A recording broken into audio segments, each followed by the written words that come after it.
pagi jemaat Tuhan dimanapun berada pada pagi hari ini. Salam hangat dan salam damai sejahtera untuk kita semua. Kita kembali pada renungan pagi penyejuk iman yang terambil dari Mazmur 126 ayat 5-6. Demikian firman tertulis. Orang-orang yang menabur dengan mencucurkan air mata akan menuai dengan sorak-sorai. Orang yang berjalan maju dengan menangis sambil menabur benih, pasti pulang dengan sorak-sorai sambil membawa berkas-berkasnya. Saudara yang terkasih, Perang Dunia Kedua barangkali telah kita baca dari berbagai sumber. Namun ada satu peristiwa yang sering luput dalam perhatian kita, termasuk dalam rangkaian sejarah seputar Perang Dunia Kedua itu. Peristiwa itu adalah peristiwa Dunkirk. Tentara Inggris kurang lebih 400.000 pasukan mengalami kekalahan di Dunkirk. Kekalahan ini menimbulkan dampak yang besar, karena Inggrislah yang diandalkan dan terdepan dari negara-negara sekutu untuk melawan Nazi. Peristiwa Dunkirk meruntuhkan seluruh sendi kehidupan masyarakat Inggris Raya di seluruh daerah. Ini menjadi aib bagi mereka dan mengancam jiwa nasionalisme Inggris. Lalu dari situasi itu Perdana Menteri Winston Churchill yang kemudian berjanji untuk mengembalikan kejayaan Inggris. Dia berucap bahwa kemenangan tidak ada di jumlah pasukan atau juga di moncong senjata. Kemenangan ada pada semangat dan keberanian membayar rasa malu dengan pengorbanan, kerja keras, dan air mata. Ucapan ini kemudian membakar semangat nasionalisme Inggris. Dan buah dari semangat yang berkobar itu, pada tanggal 8 Mei 1945, Inggris dan sekutunya resmi menerima penyerahan kalah dari Nazi Jerman. Saudara, Alkitab syarat dengan pesan moral yang membangkitkan motivasi bagi setiap orang yang merenungkannya. Mazmur ini berbicara tentang sukacita yang lahir dari situasi yang tidak memungkinkan hadirnya sukacita.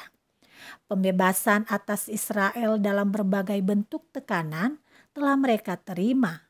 Namun, sekembalinya ke Yerusalem setelah pembebasan dari pembuangan Babel, mereka harus berupaya untuk mewujudkan pemulihan dari kehancuran yang terjadi atas bangsa mereka. Saudara, pemulihan dari Tuhan yang mereka mohonkan harus dibarengi dengan semangat pantang menyerah, seperti menanam padi di padang gurun yang kering kerontang. Merupakan sebuah kemustahilan untuk menabur benih di tempat yang kering dan tak berair. Namun umat Tuhan harus gigih mengupayakan tanah itu, menanam benih di bawah terik matahari yang panas. Umat tidak boleh menyerah dengan keadaan, walau mereka harus menangis. Mereka harus tetap menabur sambil memohon pertolongan Tuhan. Saudara, semangat perjalanan seperti ini telah Yesus contohkan di atas kayu salib. Jalan Yesus bukan seperti jalan tol yang bebas hambatan. Bukan juga perjalanan penuh ceria, canda, dan tawa. Jalan Yesus yaitu jalan Via Dolorosa. Melewati jalan sulit, sempit, dan pengap untuk meraih kehidupan yang berkemenangan dari dosa. Jalan itu dipenuhi peluh. Sebuah jalan yang ditandai dengan keringat, darah, dan air mata. Namun, Yesus terus berjalan maju sampai di Golgota. Di atas itu dia dihinakan dunia, tetapi di hadapan Allah ia dimuliakan. Saudara, dalam hidup ini, kuat dan dominan belum tentu mempertemukan kita dengan jalan sukses. Kemudahan atau jalan pintas belum tentu membawa kita pada keindahan.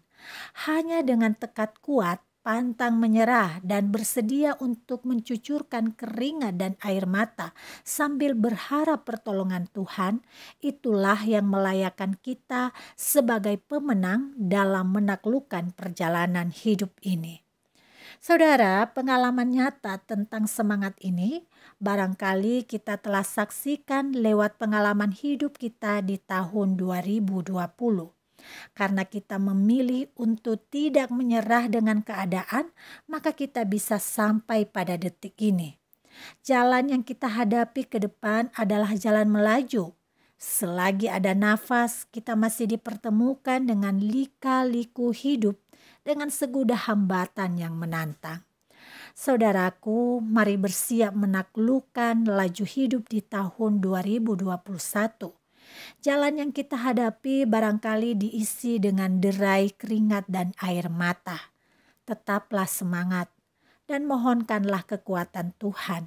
Maka kita pun mampu melaluinya hingga waktu yang Tuhan izinkan.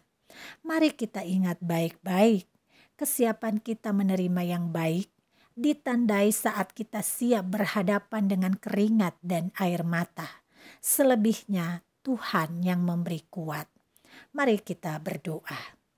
Bapa yang baik, terima kasih untuk pelangi yang Tuhan izinkan hadir di saat kami terpuruk dengan air mata. Ampuni kami jika sempat mengabaikan Tuhan di saat jaya dan memarahi Tuhan di saat kami kesasar. Ya, kami ini manusia yang berbuat dosa karena kami terbuat dari debu yang tidak ada artinya tanpa Tuhan. Karena itu kami hanya memohon belas kasih-Mu agar kami terus kuat dan tetap semangat mengisi hidup ini di tahun 2021. Di dalam nama Yesus Kristus kami memohon.